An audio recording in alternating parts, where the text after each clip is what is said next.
Hello, everyone, and welcome to this week's episode of the GHPMC podcast.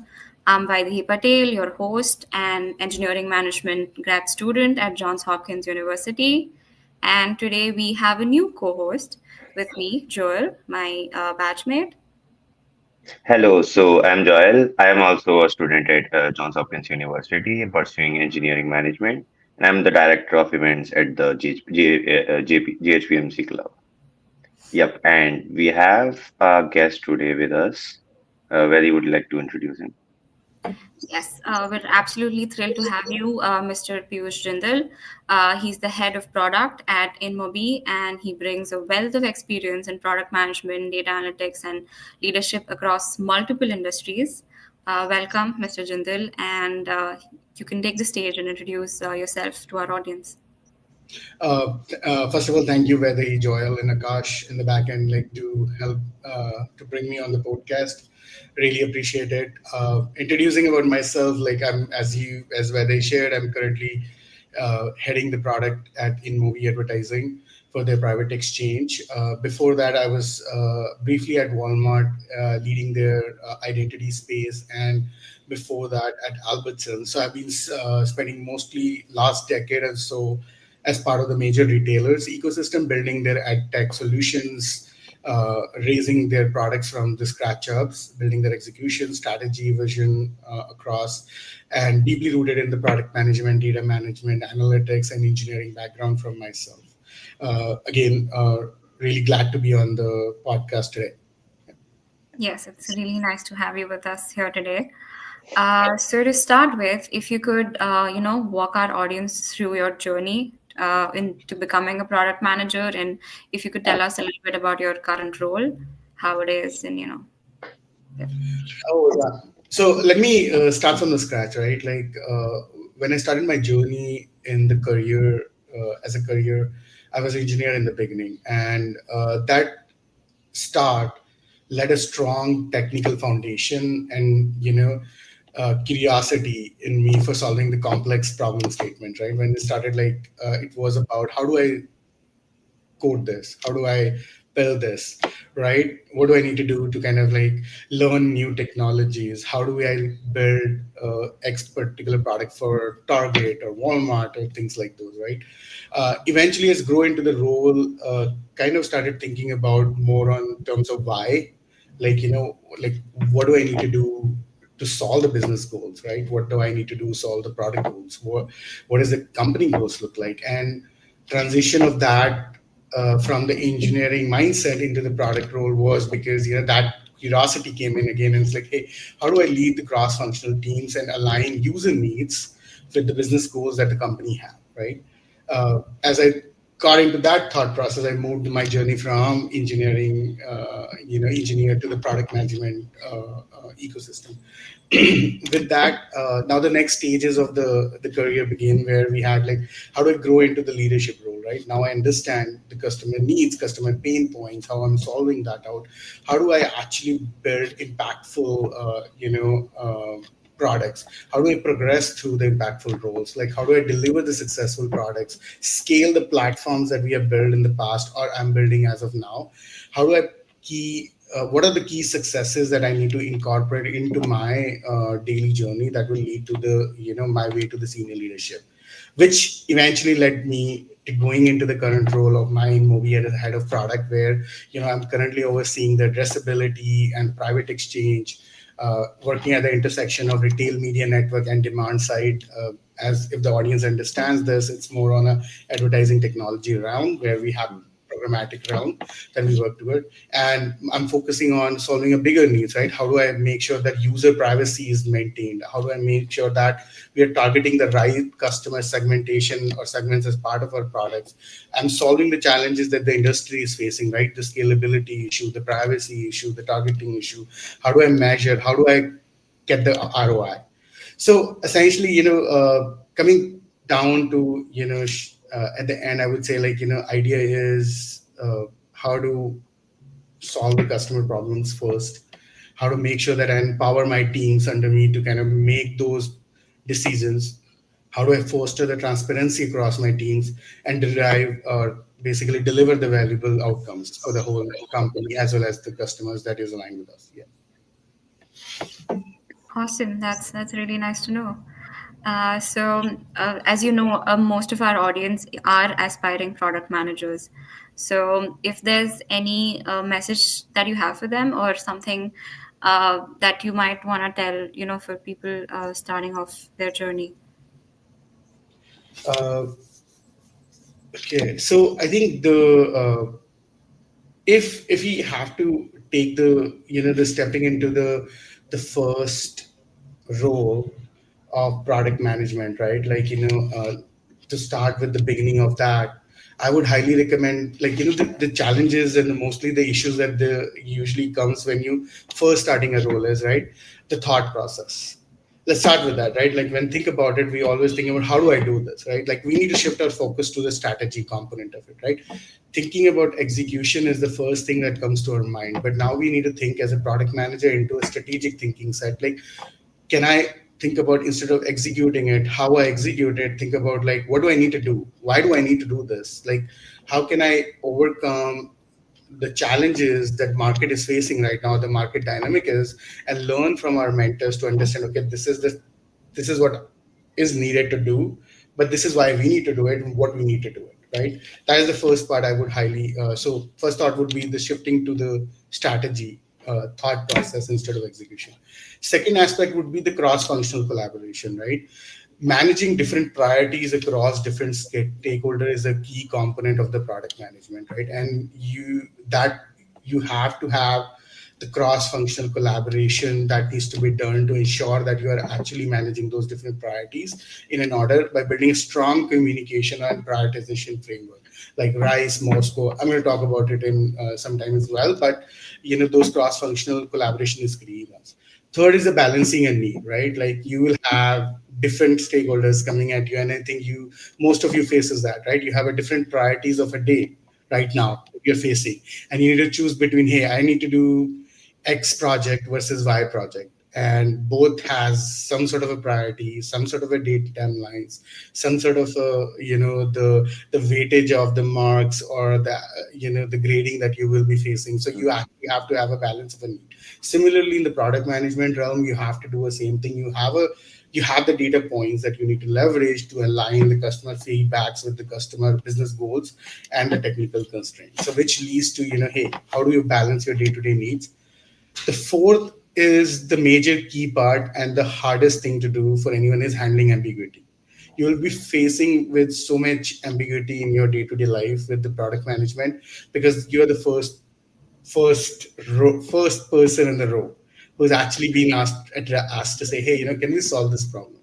So you'll be given a hypothesis from someone and say, like, hey, can we solve this, right? So you need to embrace the hypothesis testing. You need to do quick prototyping, and you need to do iterative learning, which will actually help you handle the ambiguity that will come your way with the product management that you will say. And the fifth one, and the biggest challenge that you face, is the stakeholder buying. It is hard to convince a stakeholder that you delivered what you have delivered is the right thing that you need, right? Even sometimes stakeholders do understand what they need, but they have a very short term vision of what they want to solve for. So, as a product manager, you may be solving up for long, larger vision, which is aligning with this small, short term visions as well. So, these challenges would help, any any new person who's starting in the product management world to taught as adaptability, proactive communication, alignment building, shaping the leadership approach that they would follow in the coming years. Correct. Those are like really great insights about what are the things we can look forward to while working being a PM. Like even most of the engineering management students come with a technical background already, and likewise, you also have experience both in technical and non-technical product roles. So, like, how important is it for a new product manager to be technically skilled, like before getting into a PM role? So, what is the importance of having a technical skill in the background? Uh, it's a good question, actually. Coming from a technical background, I have a bias toward this question, but I'm going to keep my bias out of this and try to answer it in a genuine way. Uh, you know, coming, having underlying experience of engineering or a designer or any other background that we're thinking about, right? Let's just go with like you have a certain set of skills before you moved into or you want to move into the product management. It could be in engineering, it could be a marketing, it could be design, it could be anything that you have done in the past, which is a core domain, right? What happens is like your skills still remains the same, right? Mm-hmm. When you're talking about the product management, it's a certain skill set which is transferable from that particular domain to your domain. I think, I was just listening into the previous podcast, and one of the previous speaker actually shared about like how it is important to have a transferable skill and how you can map it out to the existing framework of the product management. And so the major thing is like highest relevant achievements that you have done. Like if you have done in engineering, you have built an ecosystem, you have built a large, let's say, WhatsApp sort of a messaging system, right? You've learned a lot of skills during that. You have solved a problem, you have owned the problem, you have created the impact with that problem, right? Like you brought in, let's say, you created an AI chatbot for your university. There are 50 million students probably using it, or 500,000 students using it, right? So there is an impact. There's a problem that you solve, and you have the ownership, which is a completely transferable skill. It's a very highly relevant skills that you learned as part of engineering. So instead of focusing on like, hey, I did X coding on Y particular aspect, we need to think about I solved A problem for B set, which led to the C growth or impact into the ecosystem, right? And then again, coming back to the cross-functional collaboration from the previous discussion, think about it, right? Like you may have connected with 20 different stakeholders. You would have talked to different student group, which is your customer segments. Then you may have talked to a different teacher group during your AH or code creation. Then you have that another segment of the customer that you did talk to. And then you have like implemented the privacy, security, so that the chat information are not shared. So you have done a lot of cross-functional collaboration during the discussion already, which you have to just piggyback and say, hey, there is a diverse team and initial initiatives or leading initiatives that you took to coordinate across different segments that you moved. Again, going back to the strategic thinking, you thought about the problem statement. That is an existing problem that your university is facing, or XYZ problem that you are solving was causing this particular gap in the ecosystem. Now you try to solve that, right? So you brought in a strategic thinking of solving a problem, which is equally important in the product management realm. I would like to add another thing in this piece is like, mostly we lose the impact part of the group. Like, essentially the metrics is the big ecosystem that is comes in. During the engineering days of mine, we used to always think about like how many line of codes you have written. So I think, Joel, you can relate, right? Like, oh, I have GitHub with code lines of 20,000 Ps, right? Like, and that was used to be a very, rudimentary metrics to begin with. And essentially it began like, what is the cost of the infrastructure that I'm leading? What is the number of, cycles, the compute cycles? What is the storage space? Things like those that's coming in. Yes. Similarly, in the product realm, you always look at the ROI as well, the impact, right? What is the increased efficiency of your product is? What is your improved user engagement, right? Like I had 10 user today, tomorrow I had 1,000 user. What my monthly active users, MAUs, WAUs, AUs, so monthly, weekly, daily active users, how many they have changed over the time is the quantifying results that we need to look at toward it. And all of this combined together, what I emphasize on that there are transferable skills that exist in each domain. We just need to identify across them. And these days, there's a concept of product and career portfolio instead of a career, one single career stream. So whatever we do have a multiple skill set associated to it. We just need to acknowledge what we have done and identify those transferable skills and go to that. Only the last part that I would like to add to this is like, hey, we always needs to adopt the terminology or the language of that particular stream. So when you talk in engineering term, you talk about computing, you talk about, in designing run, you talk about marketing campaigns and things like that. In similar way, PM product management had their own language. So PM relevant terms like roadmap, prioritization, user stories, and business impact. Those are the key terms that needs to be adopted into the ecosystem as well to identify and move over, to assign to the when you're moving coming from a different diverse background.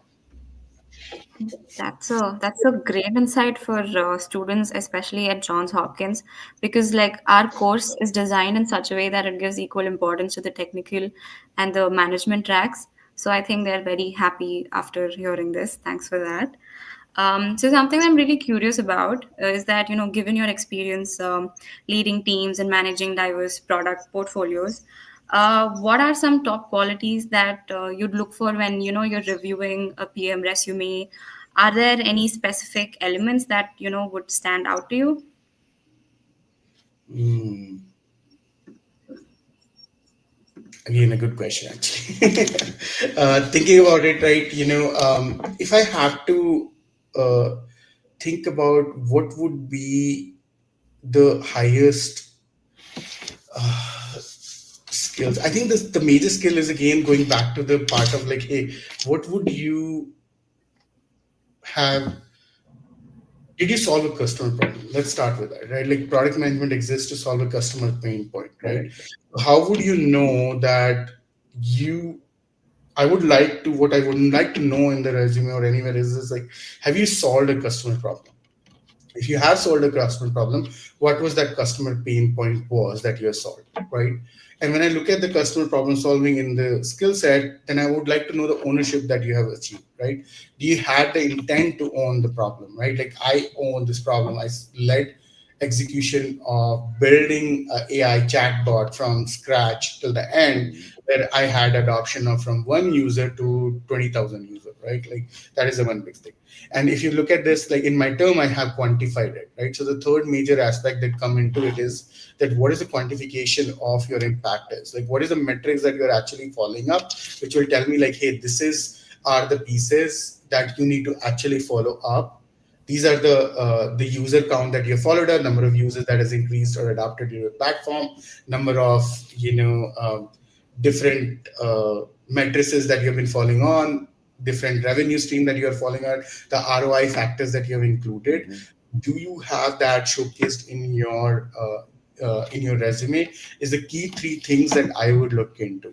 The fourth thing that again I would go back to is the terminologies that I'll be looking into. Like, have you are there keywords like product prioritization, product roadmap, product strategy, product improvement that you have done, and all sort of these keywords that will come by immediately looking at the resume, that I would see like, hey, okay, that X candidate has so and so experience in Y particular domain, but he also have experience in the product management by building Okay. this, by owning a roadmap from end to end, by doing adopting from a user from 100 to 10,000, by solving a problem, and again leading to a strategic thinking of saying, okay, I'm owning X problem, which is leading to Y solution and causing Z Mhm. impact, right? So I always think this in my mind.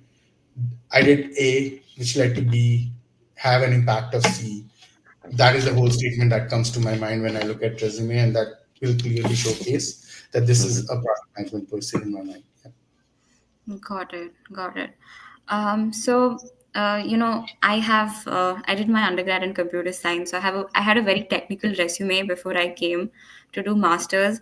And now that I'm trying to, tailor it towards product, I have to remove a lot of my projects. And Mhm. sometimes that's really hard to do.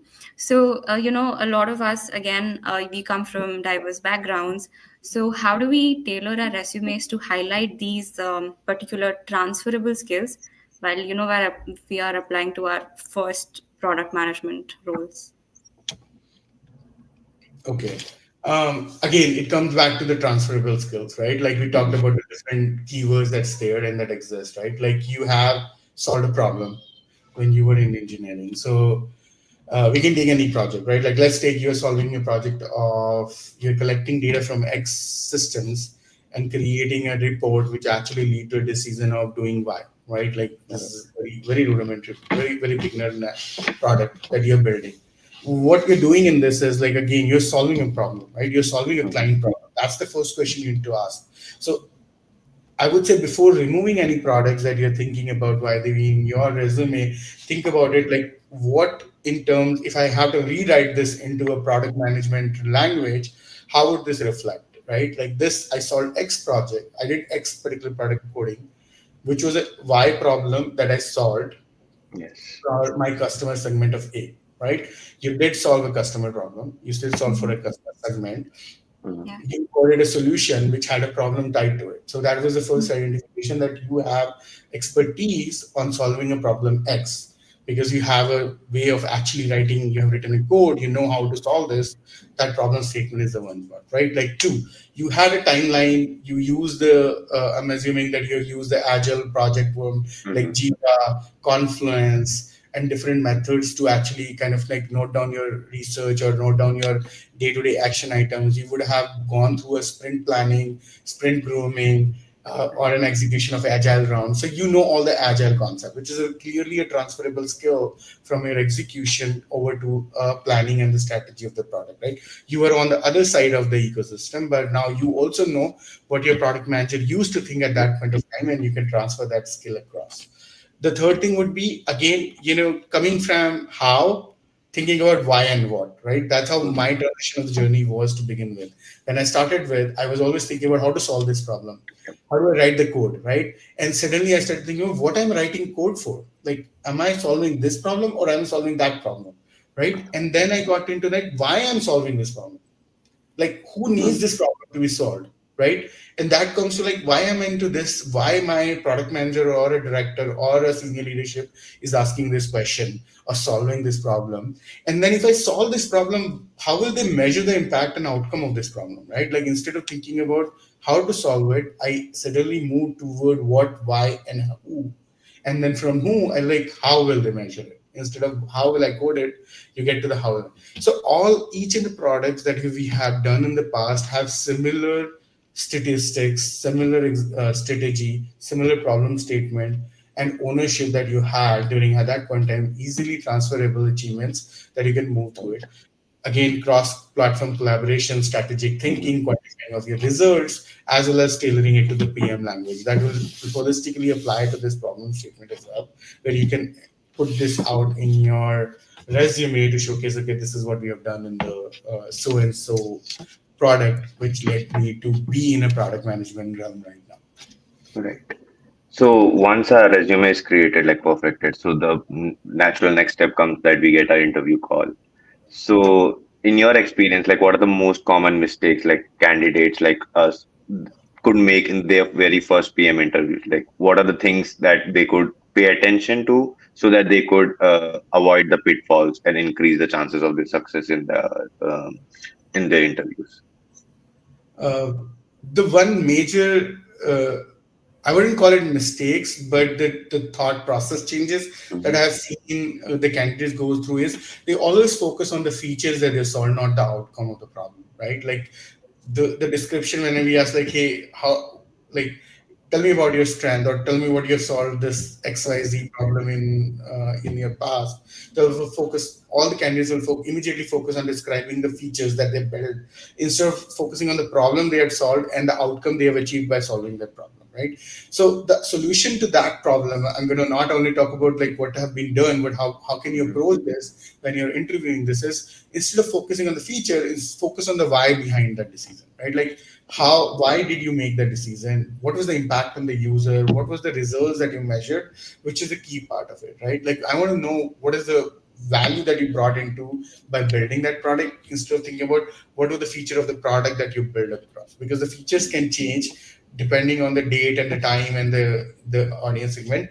but the problem statement will remain the same, right? Like DoorDash solves a single problem, WhatsApp solves a single problem of messaging, Facebook solves or Meta solves a single problem of like social networking, Google solves a search problem, right? The problem remains the same, there are different ways to enact on it, but the problem remains the same. Second, the biggest opportunity that the candidates have is the lack of structured thinking, right? They come up and they start talking about a solution without thinking a clear framework or a structured approach about it. So, the candidates need to use this particular framework, like for example, user story. I love the user story format, right? Like as you start describing it, like as an analyst, I needed a report which used to showcase this learning, but I was not able to find it. So I needed to add particular attributes, or I needed to do certain features, build certain things to enable that it so that I can actually measure the impact of Y thing, right? And that is a user story format that you can use to actually structure your thinking of what problem you're solving instead of doing this, right? Uh, Third thing is ignoring metrics, right? Like I have most of the interviews that I've gone through, none of them actually talks about any metrics. There is no way to quantify it. Like what impact that you have made in the world by doing X problem, right? Did you solve it for five user, 50 user, 500 user, 5,000, 5 million, 50 million, 5 billion user, right? Like for example, the product that I'm currently building is going to impact 5 trillion users Mm-hmm. at a time, like across the world, right? So it's that is the level of quantification I'm just giving right now. But there are different to take it to a generalized term, you need to define a KPI for it. You need to have a key Right. performance indicators of your product that you need to start discussing your during your interview time. It shows interviewee that that hey, this is the impact interview is bringing to the company, and this is the value addition that a particular candidate will have again. Um, there are multiple more, but I think I would highlight the last one as the storytelling, right? Poor storytelling, Right. which is a part of the interview as well. So using a star framework like situation, task, action, results to deliver a concise, impactful response is also key. Mm-hmm. Very unfocused, very vague answers actually confuse the interviewers a lot about this. Like, hey, where are you leading this conversation to, right? Because they have a certain thought process in mind. Right. Product management, they're coming with a certain thought process. So a storytelling is a key part of the interview as well, which candidates need to focus on and say, hey, this is what focus as you go along Mm-hmm. Mm-hmm. during your interview. So focusing on that storytelling part, like one of the part in the interviews is the behavior round. So how should we approach that? Like when we are talking about our past experiences, and then, so how should we tackle with those type of questions that comes across in the interview?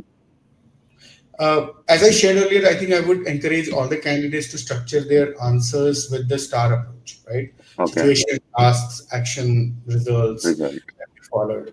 This will help me ensure that like you are actually providing a clear and concise and complete answer to the question that the interviewer is asking. Mm-hmm. So, for example, when you're asked about a challenging product that you are facing, right, like building, explain the context, right, like what Right. needs to be done, how you approached it, and like what the outcome was. Like clear star method that actually gives me an understanding of starting of the what problem happened and where it led to and what did you solve for, right? Mm-hmm. Again, emphasize impact and learning. What was the impact of your product was? What did you do? What is your learning is? So for example, like if you're discussing about a product launch, right, Right. detail about how your leadership led to a successful outcome of the project and what insight you gained that you have learned that you applied into the next particular product is the key aspect of that particular like question or answer or impact that you're bringing in. Be authentic, right? Like most of the time I see like we add unnecessary details to the question, we add unnecessary information because either we are very confused about the question, we are not very well aware. I would say like stop, note down the question, thinks about it, like what kind of question is being asked, what kind of behavior is being judged upon. you know uh, uh, I'll just give you my example, live example I've gone through. I was asked a question from a Y company. I would name them, but they asked me a question, and I repeated the question three times to the interviewer. To some extent, interviewer looked very frustrated to me at some point of time, and then a clear to interviewer, like identifying a problem is very key to me. Like if I am not able to understand the question that you're asking me, a solution is not going to be very relevant to you, True. even though it's very frustrating as a Mm-hmm. interviewer. But it's the same frustration a stakeholder will also face when I'm not able to understand the question and when I deliver a wrong answer or a wrong product back. So, being authentic, being concise to this way will actually help you go a long term where uh, the leader or the interviewer sitting next, like, opposite to you will actually acknowledge that and go Right. long forward, right? And again, practice storytelling. You have to select your mentors, go to them, your peers, like, hey, this is the question. I'm going to answer this story as in this way. Okay, Mm-hmm. do this method, use the star method, tell your story, explain the story, and then reevaluate your story to say, okay, where is the gap in that? And that Okay. will help with it, right? Like, that will help you prepare for that particular interview going forward. And, a lot again, like, learn about the PM responsibilities, right? Like, such Mm-hmm. as, like, demonstrate your skills, which is relevant to the product management, such as problem solving, right? Decision making, leadership, teamwork that you have already done in your course during the John Hopkins or in your past jobs as well, where you've been working within a bigger team. Got it. So, now that we've covered resumes and interviews and hoping we've landed our first, say, junior PM job, since I think we all know that getting a product management job is it's not just the end destination, but I think that's when it's all starts. It's like a continuous process of learning, updating, and adapting every single day. So, when you talk about product roadmaps or prioritization or creating these product strategies, how would you recommend junior PMs to start learning about these things? uh, there are multiple ways to go about it, right? Like the first way I would say is like always study some product management frameworks to begin with. Right. So my recommendation would be familiarize yourself with the popular frameworks like RISE, right? Reach, impact, confidence, and the effort, or scoring model, or go with Moscow prioritization, must have, should have, could have, would have sort of situation, or Kano model to understand how to evaluate and prioritize the features. Right. That is the key aspect of it. Like studying first, start with the studying the product management framework.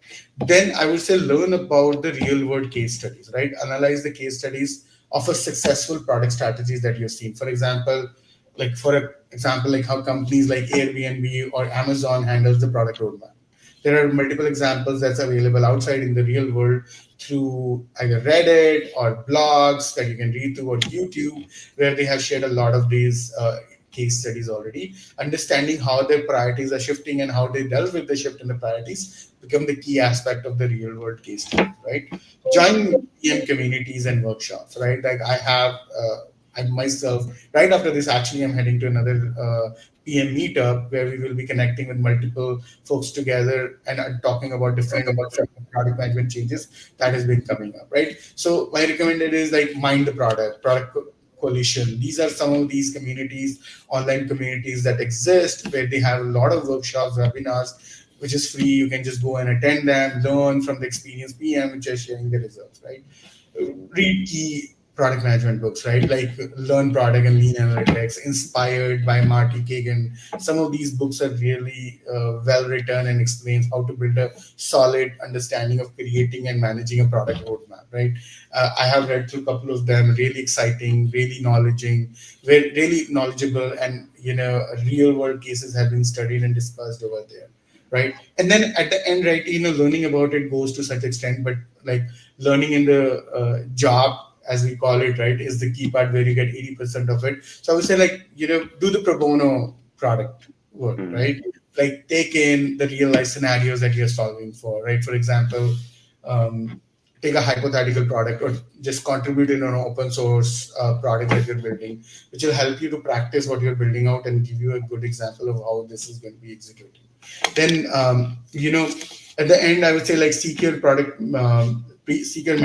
feedbacks, get your mentorship done, connect with the senior PM over the LinkedIn, use different sort of, like, mentorship tool. I am also available in ADP list, where I actually help different students to mentor, like, hey, how to go forward with their product management journeys, and I connect with them. Use their product management tools, like get a hands on, go on the Jira, you get a free account from Atlassian. They give you even free credits. Google gives out so much free credits to you actually to test out their product management skills. You can use Trello. I use Trello for my personal life. Can you imagine? Like, I'm a product manager by heart. So even my family is like, okay, if you need anything, they have an email connected to my Trello board, and my wife emails me on that. Right? Like she emails it, the work comes on my board, and I know it. Even if I'm moving, I know that I need to get these things done. Right? Mm-hmm. That's kind of like gives me a clear cut idea of, like, okay, what work that I need to do along with my work, along with my personal life. I need to plan a travel for Europe. Okay, cool. Like, it's there on my board. I need to start planning it. When is the vacation coming up? I know that, so I'm just going to start planning this out, and then we can have discussion, cross collaboration in my home. Talk to my wife, to my kids, like, how do I do actually plan this trip? Where's the vacation? Who is taking off? What do we need to do? Can I get all of those things? So you're seeing that the real life scenarios, your Mm-hmm. day-to-day scenarios can actually involve some sort of a product management that you need to do essentially on this case, right? Different priorities of different people in your household. So if you're planning a trip with your friend circle, a friend would have, oh, I have to go X place. I have to be Mm-hmm. Y. I need to do Z homework or G work and get it done. I have a certain family trip that I need to plan for, and then you kind of do the all stakeholder management there to kind of come up with the planning of a trip, right? So those things exist. Product tools exist, AHA, Jira, product board, to kind Mhm. of understand, learn how do you do product management, product roadmap, other scenarios that you can leverage, and definitely. So I would highly recommend going through these open free products. You can also join a course as well. Coursera has a ton of courses, but given that John Hopkins students are already going through courses, Yeah. assuming that you have 30% of the knowledge that you need to start into the practice world, it's all Mhm. about getting into the practice of the tools and start doing it from your end. Okay, wow. That's a great example, by the way, doing something, picking a real life project and then uh, going about it in the project management way. That would be a great practice. And yeah, these were some really great points that, I'm going to go back and watch this podcast and write it all down. So thank you. So something that I wanted to ask, especially for junior PMs, since we're starting off, say in either startups or big companies would have a product they've already been working on and would have a long term vision for that, or Mhm. there could be some short term deliverables as well. So how do we understand and create a balance between these two and yeah, manage it? So you'll always face this challenge, right? Like there's a long-term goal that is set by Mhm. leadership, and then you have immediate changes that is impacting certain things. So I would have always first thing that I think about is like, can I align the short-term goals with my long-term vision, right? Is there any way to do it? And like ensuring that every short-term deliverables that we are doing is aligning with my broader product vision and Mhm. contributing to the key milestone, right? So defining how immediate tasks that we have serves as a building block or a foundation for the next future objectives that we are leading to. That's the first thought process that we need to think about. The junior PMs has to think about when they start this journey, right? I'm being tasked with to achieve this a 3 year or 5 year vision. Can I cut this down to smaller chunks to a part where this block that I'm doing right now is contributing to that bigger vision, right? Like let's say like there's a vision to build $5 million revenue by end of 3 years, right? To build that revenue, the first question that I would ask is, what brings the revenue for this product company? What is the core product that the company have? What is the goal that company have? What is the vision that company have? Within the vision, there is a definite different type of products that the company is building to achieve that vision, right? And you may be part of the one particular product. So you take that Mhm. product in and think about, if I am on a 3 million revenue and I have to make it 8 million or achieve 5 million revenue, 5 million gap is there. How would you bring that 5 million gap? By building A, B, C, D, E, F, G to Z to make that 5 million, right? And you give a forecasted revenue estimate to that number. Mhm. Going from that A to Z, you actually take A and cut that A into the smaller piece, right? Like when you take a pineapple, you peel the Mhm. pineapple and you cut into the whole, and you don't stuff the whole pineapple again. So think the same way. Like take the real world analogy in front of you. Like, can I eat the whole pineapple as shot? No, I need to cut it into the pieces and cut Mhm. the center part out so that I can focus on the cream of the whole, like the actual eatable, audible section of the pineapple. The same way you need to think about in the short term as well. You need to cut out all the junk that actually is there, and you need to focus on the priorities that leading to the long term vision. Prioritize ruthlessly. Don't think about Mhm. it like how you just need to prioritize ruthlessly. Follow the framework again. Rice, most anything that you feel that you have a clear understanding of, use that, create an impact and importance of each of these tasks, focus on high valuable activities that will deliver both your short-term objectives and long-term objectives. Communicate effectively with your stakeholders. You made a decision. You are saying that I'm going to not going to focus on A part, I'm going to focus my energy on B and C and D, and then you Mhm. need to communicate that to the stakeholder. You cannot be stuck in a corner or a pigeonhole and say, "Hey, I'm going to do this, and once it is done, then I'm going to go and communicate to the stakeholder." It's going to be very detracting to that particular stakeholder because you are actually coming back to them after making a decision rather than bringing them on board as you made the Mhm. decision, right? Like you need to inform that how this decision in this delivered will contribute to your long-term goals and why these like particular pieces are being cut off. This will help manage the expectation and the emphasis that you have on the strategic value of the goal that you're delivering and your immediate work, right? The last part that would come with it is like two-folded, right? Balancing the flexibility and the consistency. You need to be flexible enough to actually add into that. So you need to talk to your customers to engage into the feedback, to get the feedback into your product, but you need to also be consistent in delivery. So, you need to be flexible, add the value in, because let's say if you have 3-year roadmap, there's a very high chances by end of 6 months, the roadmap is actually done. It's Mm-hmm. not relevant anymore. So you need to keep the roadmap relevant. To do that, you need to be flexible, but you need to be consistent in delivering, right? Like, okay, this meets the purpose of the customer. I'm checking the value from that. I'm being flexible to adopt into the new insights and the changing market needs, but also have a consistent vision that I'm going to deliver A, which will deliver me $1 million revenue. So I'm being consistently delivering that particular product for that out, right? And setting that milestone to deliver, right, is a key aspect of it. When you cut the pineapple into Mm-hmm. multiple, and you eat chunk by chunk, you have a feeling of satisfaction that you are being complete, like you have fulfilled the food. You like the food, you love it, you want to Mm-hmm. eat it, actually fulfilled, and you have the satisfaction. Same way, you need to have your milestone cut in to for the long term goals, and you achieve that milestone step by step, and you get a win. You get a solid Yeah. feedback back. You edit it in. You're focusing on the outcome, not just the output, right? Like I build X Mm-hmm. system. Yeah, but what did you do by building X system, right? Did you gain something? Okay, I peeled the pineapple, but Yeah. what did Right. you gain by peeling the pineapple if you didn't eat it, right? And if you didn't feel satisfied, right? That is the end problem statement. Somebody has to have a yummy pineapple and Mm-hmm. feel have a feeling of satisfaction of eating it. That is the goal that you have as a product manager to deliver the product food. Just the peeling a pineapple and leaving it 1,000 mile away Yes. is not going to help me satisfy my Mm-hmm. so focus on outcome and building that milestone, focusing on all these aspects will help junior PMs a lot, balancing the short term goals with the long term. Now, as a PM, like we would be talking to the customers, so we understand their pain points, and we also understand like if things go in a different direction than it was set in the product roadmap. But then communicating the same thing to the various teams and getting them on board to work with us might also be a challenge. So, like, what are some effective like tips to effectively collaborate between different teams, like say for example, product engineering, even the design team? So how do we like manage that cross team functionality between them, getting everyone on board and having the same motive towards the goal?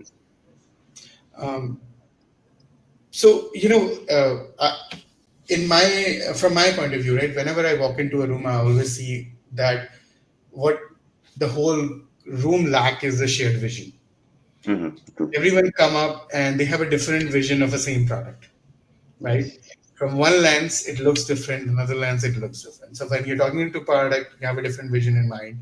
You're thinking from customer viewpoint. When you talk to an engineering is thinking about the cost framework. It's like I have to make sure that I'm writing the most efficient algorithm to do that.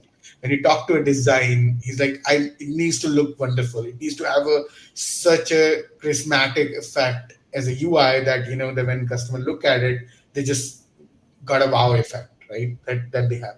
So nobody's sharing a single vision, right? So first thing is that we need to do is bring everyone on the same page. We have to create a shared vision for that same product. So establishing a unified vision that aligns all teams and common goals is the critical part when you start with, right? Like use clear, consistent communications so that you enforce your vision and importance for the product's success, right? That's the first part of it. Second part is like regularly facilitating the meeting, right? Like you're bringing everybody on board by having a constant conversation with them on an ongoing basis. You're aligning on the priorities, you're addressing the blockers on an ongoing basis, and you're fostering the transparency and the mutual understanding, right? So those things are actually some of the key aspects that will help you facilitate that collaboration that you're looking between the product engineering and different functional group that you're working. The third thing I would say is that always the confusion is the responsibilities and the role. Most of the questions that I always get is hey, what is my role in this? Like, how am I going to bring the impact in this? So, building a RACI framework, like I'm just bringing up one of them. There are multiple, like who's responsible, who is accountable, who is, confirming, who is the informational group that is there as part of this whole ecosystem is key part of that. You need to define the roles, you need to define the responsibilities very clearly for individuals to work and create. You need to have a defined swim lanes for them to reduce the misunderstanding and improve collaboration. Like, Mm-hmm. I'm doing X, he's doing Y, that person is doing Z. Combination of together horizontally across this builds a new product, right? And the Right. same skills can be transferred again to the new product across the three verticals, which can be horizontally mapped to a single product, right? Mm-hmm. Uh, Again, I brought that out in the previous discussion as well, but like effect encourage collaboration in problem solving, right? Like brainstorming sessions that you can have Right. across multiple teams is important. Two minds are always better than one, right? If I'm True. solving a problem, the first question I think about is, can I run it by 20 other people who are happy to give me the feedback, which can I Mm-hmm. turn into an opportunity and clear that gap in my product right now? That will help me solve the problem. A couple days back at Mobi, one of the great professors from I think Harvard came in, and he explained the same thing. The first of the one of the acknowledgement that he did is like most of the people are scared about sharing their problem with anyone else. Right. But why? You are getting a problem solved by sharing Mm-hmm. it out on LinkedIn. Why don't you put it out that you're trying to solve a X problem? And maybe someone who is really, really intelligent, has understanding of it, look at the problem and shares the problem solution to you, which you don't have to think about alone in a closed room. Yes. So so why don't we share it much? So I think that's the another part where collaboration should not be just about sharing it out, but also Mm-hmm. taking feedback, also taking an input back from that by doing the brainstorming session, and bringing the contribution from each of the team members from different functional group, right? And then just implement agile as well, right? Like you don't have to deliver whole thing at a time. You deliver the chunks. As you deliver Right. chunks, you bring in the input, become adaptable, use Scrum Mm-hmm. or Kanban or anything that you want to, use collaborative tools like Jira, Confluence, Miro that you want to then, or, you know, the biggest thing is like empathy. You need to bring empathy and respect to those. Right. Like, hey, I respect your decision, I respect your skills, and I want your genuine input into the product that I'm building. And I have this knowledge, industry knowledge gap that you know more about. Can you help me understand this? How Mm-hmm. this approach? Because you cannot build the whole. Nobody can build the Golden Gate Bridge alone, right? True. There was a team. There was an architect team who worked on it to build a Golden Gate Bridge. Same way, to build a product, you need a team. You need to collaborate with everyone who has a certain skill set, who is working on a particular way. And then as a product manager, you need to leverage that. You need to bridge that foster of respect. You need to build that foster of empathy, culture of Mm-hmm. empathy, which actually lead to solving the product gaps that you have. And again, at the end, I always focus on outcomes, not on deliverables, right? You deliver X thing, but if it doesn't bring any value into the ecosystem, that outcome, that delivery is Mm-hmm. unrelatable for the product because the outcome is none, zero. If I didn't bring 20 users by building a new feature in, it's of no Yep. use, right? Like if I'm a delivery service and I added another restaurant and my customer is only Asian group and I Mm-hmm. added a Japanese restaurant, it brings outcome. Yes, people started buying it from that restaurant. But if I add a different cultural American restaurant into ecosystem and nobody's buying it, there's literally zero impact to that, right? Like nobody actually see an impact value in it. Mm-hmm. So, I would say like for effective collaboration, especially in complex fields, like I have, you need to maintain a shared vision, you need to foster the open communication, you have to respect each other's expertise and bring that empathy into the ecosystem Mm-hmm. for it together very well. Th- Those are some really great insights, especially, about empathy because it's really hard to, talk to a lot of new people with different backgrounds who are probably way more experienced, and you're like, how do I approach them? What do I do? So that's really insightful. Thank you for that. So talking, about networking, if you have any tips you could share, for breaking into niche sectors such as, ad tech and retail media networks, and what strategies we could use to, find mentors and build contacts in these industries. Um, there are a lot of methods actually that exist right now. I would say like the first one is to leverage the professional networks that exist, right? Like use Mm-hmm. platform like LinkedIn to connect with professionals. Like Akash connected from John Hopkins with Correct. me on LinkedIn, right? He reached out, he said like, hey, I want to do this. And I was like, okay, yeah, sure. Let's connect first time and see what are the expectations, and then we Mm-hmm. can connect. So I would say like, leverage your professional networks right now. Follow the thought leaders that is in the space, right? Like for example, if you're trying to get into ad tech environment or mart tech environment or any of the social network environment, like whichever product that you're interested in building a new domain have, follow their thought leaders. There are a lot of thought leaders that exist on LinkedIn who share key insights, market research on a day-to-day Mm-hmm. basis, right? Like X% share is a Y company, A% share is a Z company. They're building XYZ thing. So you can follow that, join their relevant groups, and engage with the content to build visibility, right? Like for example, you saw Amazon sharing ABC or InMovie sharing certain stats about it. You kind of like have like responded to that. Okay, how does this impact this particular customer segment? Which you are have again being authentic about it. Don't ask for just for the sake of asking it. Mm-hmm. Have an authentic question about it, thinking a level 2, level 3 problem, you can get the visibility, build your visibility by asking that question, because that thought leader will know, okay, this so and so person had a curiosity about this, then that particular question is a really good question that I know of. Second thing is like you can attend industry events and conferences. Like for example, for advertising, I can tell Shop Talk is very important for retail media. Ad Exchange or Programmatic IO is key, and most of these offers free networking events to the students so that they can come in and attend. So you can request their organizer, say, hey, I'm a student of XYZ and I'm learning to actually do this. My interest is in advertising domain. Can I get some, the event details that will help me actually do the networking and meet industry professionals in the room? So, attend those industry events, join niche online communities, right? Like there are many communities at Reddit, like Slack channels, Discord that I am part of right now, that where I contribute. I answer the questions of a lot of my, mentees that who are like, hey, how do I do this? What do I need to do this? Get seek informational interviews. Like when I started in advertising, I had no idea what this is about. So what I used to do is like I used to ask this question out to some of the existing experts and say, hey, I'm new to this. I see you posted about this. I'm really Mm-hmm. genuine. I want to genuinely learn about this. I have few questions. If you're kind enough to give me an hour to connect on this, right? Like, and you connect, you build that, you have that thoughtful questions in your mind, which you ask about the career, about the current trend in the field, and things like those, and build that reputation or rapport. Um, use content, right? Like you read about, if you love something, you read about it, right? You learn Mm-hmm. about it, either through different channels, book, video, audio, either way that you actually consume the knowledge, right? And then you have certain thought process about it, you learn something, you can use the content to demonstrate interest, right? Post about what you read, like what the new learning were, right? What were the key insights in this, and that will actually writing articles, sharing your insights, creating your post on these networking, please showcase your knowledge and interest, right? So when somebody is looking into your profile, it's like, oh, this guy, this particular candidate is really interested in such and such industry and such field.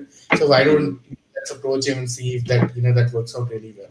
Engage with your mentors, right? Like you have so many like LinkedIn ADP list I was talking to you about, right? You can reach out to the mentors and there, book their time. They will be acknowledged that, learn from them, ask the content, ask about the industry, ask about the market trend, how, what kind of attention that you need to pay as a professional in the space, how do you attract multiple publications, like what do you, things like those. So that will help you build your network. And then, alumni network, John Hopkins, so many alumni may be working in the similar domain in different companies, right? That's it. That you have a really big weapon in your side where you can reach out to your alumni and say, hey, I'm your junior. I need your help. Can you help me with this, right? Like 99% whenever my junior reaches out me to me as an alumni, I honor his or her request. Like I got one last year from Bits Pilani, and I said like, hey, he was really in trouble. He was going through an interview cycle, and he didn't understand anything about the product vision or product strategy. So he reached out to Mm-hmm. me late in the night from India, and he was like, hey, I need your help. And I was like, okay, I'll help you. Let's have a call at 8 a.m. Pacific time, which was like 9:30 p.m.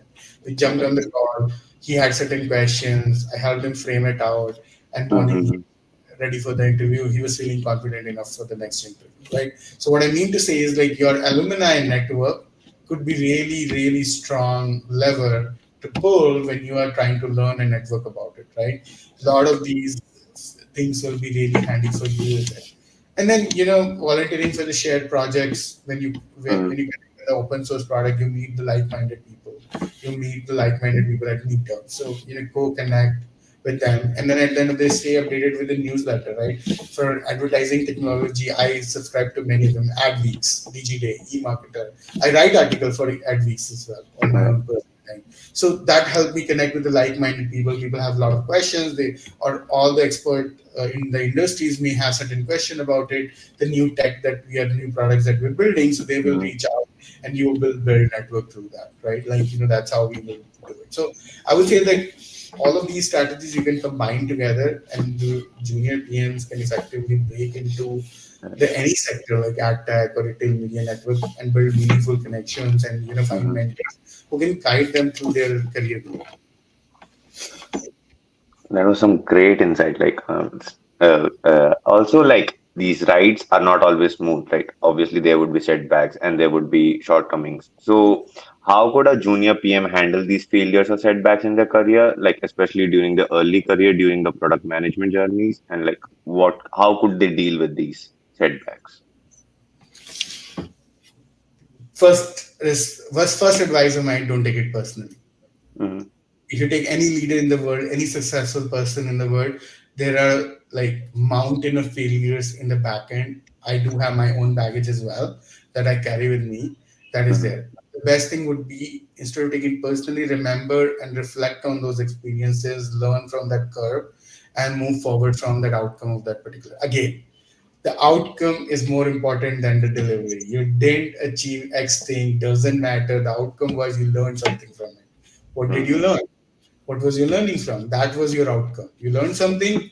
So either you pass and you gain something. If you fail, you learn something. What is the negative in that, right? Like, what is the setback? In both the cases, you had the positive knowledge. You Mm-hmm. had a certain outcome. So use your failure as a learning opportunity. Like, don't think your feedback is certain things which is personally reflecting on is that, oh, I didn't get this. Right? Think about it as a valuable lesson that you learned that contributes to your future success. Analyze what went wrong. Like again, metrics, right? Like, okay, I did 20 things. I have 10 questions that was asked. I probably answered six right, four wrong. This six was right. What did I do right? What did I do wrong? Analyzing your question part and then coming up with, I need to improve on this four things. So next time when I do this next time will be better than the this time. So instead of like 6-4 ratio, I will have 8-2 ratio, right? So learn from your failure as a opportunity. Maintain a growth mindset, right? Like embracing challenge as an opportunity is to learn, and developing a new skill is a growth mindset. You don't Right. think about, be resilient, be adaptable to the situation. Don't, everything will not go as planned anywhere, not in just career, in your personal life, everything you plan has only 50% success rate without data point, Mm-hmm. 80% success rate with data point. But there is a still 20% chances that you will see a failure, right? So True. 80-20 rule, go with the 80% success, move with the practice principle, go where you see 20% things leads to 80% of success, move Mm-hmm. forward. Maintain a growth mindset for you. Seek feedback, right? Again, two minds are better than one. If you fail something, somebody might have passed that same thing. So if you're Yeah. putting it out, okay, hey, I did this and this thing happened. This is what I did. I feel this is the wrong. Somebody will probably give you a right insight, but Mm-hmm. seek feedback from your peers, mentors, stakeholders. Whoever how can give you the constructive criticism and use it to improve your process and decision making, right? For your future projects, like for future interviews or anything, right? And again, like, communicate openly and transparently. Like, if you're seeking advice on a team or a product, I openly ask the question, like, hey, I'm genuinely facing this problem. What do I think I should do? Right? Like, what should I face for? I ask my mentor. My mentor has 40 years more experience than I have. My own mentor, right? When I Mhm. ask her, her approach is completely different from what I think about. And then Mhm. I'm always amazed. I'm like, oh, yeah, I didn't even think about this. Yeah, right. Okay, I had to bring this lens into the ecosystem. This happened. And then some of the problems get solved automatically. Oh, because the Mhm. thought process. We are not solving the problem that has never existed, right? Like, as a junior PM, you will not be getting a problem that you have a senior PM who is sitting on top of you. You have a PM director, a VP of PM, or SVP, and a CEO who's helping to actually have more experience, is waiting to helping to solve your problem for the company, Mhm. right? So why don't you go and take the help, right? Openly communicate, get a transparent feedback, address that importance of the feedback, and then make the changes. Um, Fifth, or sixth, I think, celebrate the wins, enjoy the wins, right? Small wins, even the smallest wins, like, okay, I wrote one letter of my product requirement document today, or one page, or first summary of what Mhm. problem I'm solving, that I wrote it out, even though it is not complete, but it's a big win. You took a baby step, you took a first step. Correct. So celebrate your wins whenever you navigate through challenge. Celebrate your progress. Celebrating the progress and successes bring motivations and Mhm. confidence in you. So do that. Get more and more in.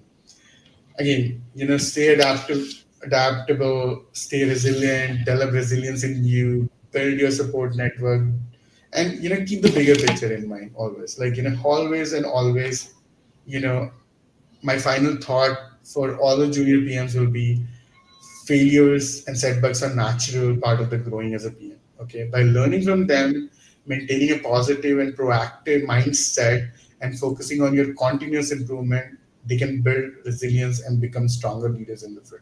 If they do that, they become grow, and as they grow, they become a leaders instead of a junior PM. So True. learn from your failures, improve, and you'll see the charismatic differences in your careers going forward. Okay, wow. So, I mean, this entire conversation is like gold for every single aspiring PM. And yeah, that brings us to the end of today's episode. A huge thank you to you for Thanks a sharing lot. your incredible journey, your insights, your practical advices, from breaking into product management to, building cross functional collaboration, preparing for these roles. I think there is so much valuable wisdom here for our aspiring PMs and professional experience alike, I'd say. And to our listeners, thank you for tuning in.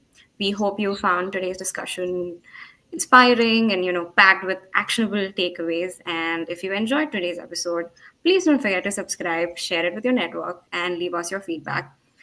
And yeah, join us next week for another conversation on the GHPMC podcast, where we continue to explore the world of product management and innovation. Until then, stay curious and keep building. See you soon. Thank you. Bye.